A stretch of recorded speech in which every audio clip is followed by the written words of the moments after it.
Hello Aquarius! So welcome po sa inyong reading. Now, this is for your July the 18th to 20th. It's supposed to be the 18th, no? But 20th na ngayon. So freshly served, mainit-init pa. Pasensya na sa pagiging late dahil alam niyo naman, no? The last time. Don't worry, tuloy pa rin ang manhunt, no? Hindi lang kayo ang naghahanap, no? Meron na pong mga otoridad na naghahanap. So, again, pasensya na Aquarius ha. Babalik din naman tayo sa dati. Siyempre, inuuna lang natin yung importanteng lakarin muna. So, for those of you who's new to the channel, this is the reading for July the 18th to the 20th. And don't forget to hit the like button, subscribe to the channel, hit the notification bell para ma-notify po kayo every time na tayo nag-release ng bagong video. Comment if you resonate, no? Kung gusto nyo yung dalawang reading sa kabilang channel po yan, that is Babaylan TV. Yan po ang ating unang channel sa ating, that's actually catered for our international channel. Ayan, nagla-live din po tayo doon. So, kung gusto nyo sumali, you're very much welcome. Kung hindi nyo naman maabutan, pwede kayo magtanong dito sa comment section as long as the question is answerable by yes or no. So, Aquarius. Ayan. Aquarius. I want you to know that this is a general reading. You may resonate with the entire reading or you may resonate with some bits and pieces of the reading. Take what's only yours. Aquarius, you are getting your power back. Actually, parang sinabi mo dito, Aquarius, wala namang mangyayari sa'yo kapag, sat-sat ka lang ng sat-sat, reklamo ka ng reklamo. You're taking actions, no? Parang sinabi mo rin sa sarili mo na at the end of the day, kakapi ko lang naman yung sarili ko, no? It kind of make me feel like napabayaan ka.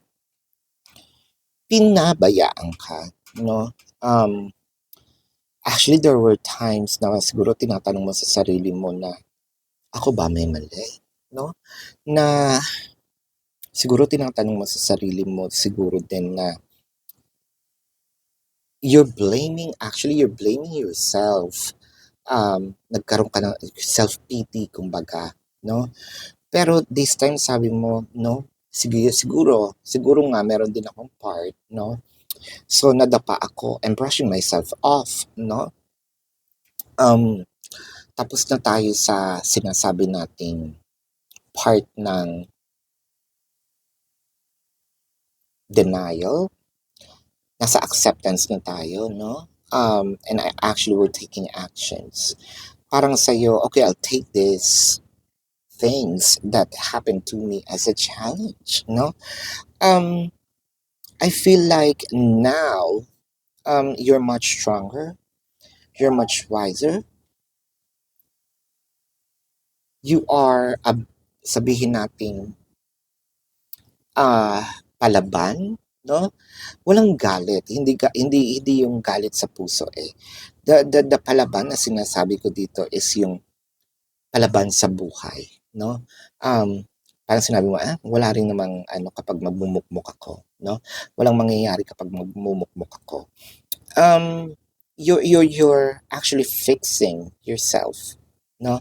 And I think that you probably thought of doing something with the Three of Pentacles. So parang meron ka rin ditong realization. Yeah, it takes two to tango. Pero ito yung part na sinasabi nating umaayos at aayos na, no? Itong pananaw natin sa buhay, itong buhay natin per se. No? With the Six of Swords, things are slowly, no? You're parang nandito ka sa isang boat na in a calmer water, no? So hindi ka masyado ngayon nagpa-panic, no? Kinakalmahan mo yung sarili mo with the Two of Wands and the High Priestess. There were times na medyo, sabihin natin, nag-iisip-isip tayo, pero what you're trying to say here is, yun nga, walang maidudulot sa akin itong overthinking na ito, no? I think that you are manifesting what? The Queen of Cups, the Six of Cups, the Hermit, Seven of Wands, and the Knight of Pentacles. Uh, Whatever this manifestation is, whatever this abundance, this could be something that you are with the Page or the Knight of Pentacles rather. No, parang you may be stagnant in a situation, or you were stagnant in a situation. Um, I feel like you are somewhat, stepping or moving forward. So there's actually separations between you and your person, diba? Um, whether it is physical or energetic. No, physical, the person might be in a different city, state, county, country, different, corner, barangay, different planet, what have you.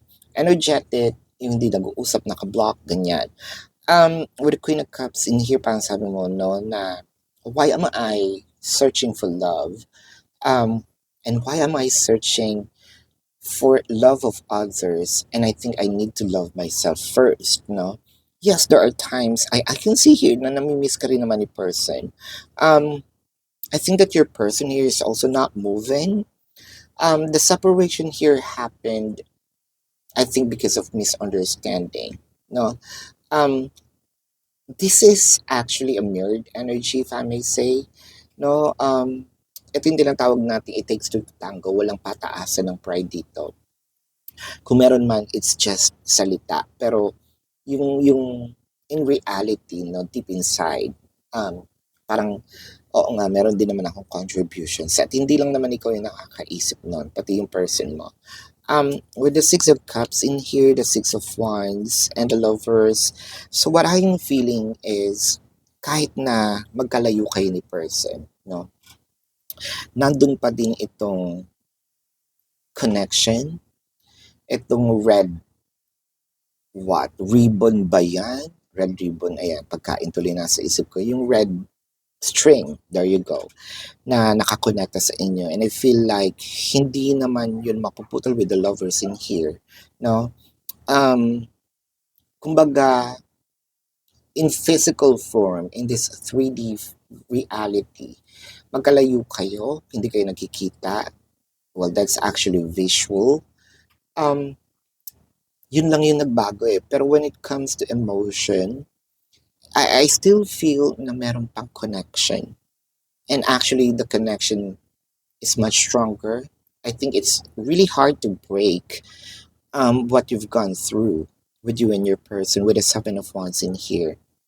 Dadating yung time na um, I need to go back, no?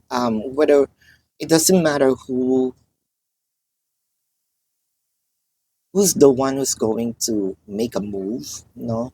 Um, but I feel like this move is necessary, no? This move is, sabihin natin,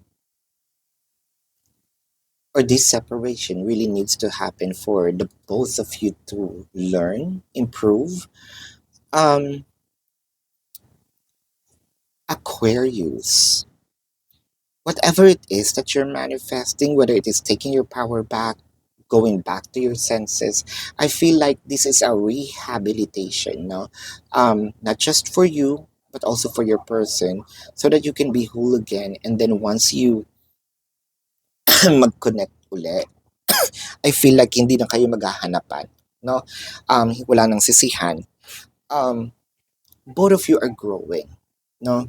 So ito yung matatawag natin na, yes, may separation nga, pero you use the separation in a good way, no? Um, Believe it or not, no? Parang maganda yung mga nagiging result sa inyong dalawa. Tingnan natin dito yung yung feeling, no, ni person, or this could also be your feelings. I want you, and you have to be patient. And I think that this is you, no? Na parang sinasabi mo kay person na a promise of your person to you na, oo, tayo pa din. But you have to be patient. I think that this is you, telling your person na, no, maghinay-hinay tayo, no? Dadating din naman yung time, if it's time for the both of us, no, to um, be together again. Sino makakapigil niya, 'di ba? So, what actually a good reading here. So, Aquarius, let's check the zodiac sign of your person. Now, this could be their sun sign or a placement in their chart, no? So, I'm seeing Gemini, Leo, Pisces, no? Cancer, Virgo, uh, Taurus is here, uh, Scorpio, no? Sagittarius is here, Aries, Capricorn is so yan. This is your reading, Aquarius. Again, para po sa mga bago, don't forget to click the subscribe button, smash the like button, comment below kung kayo po yung nakaka-resonate, and hit the notification bell.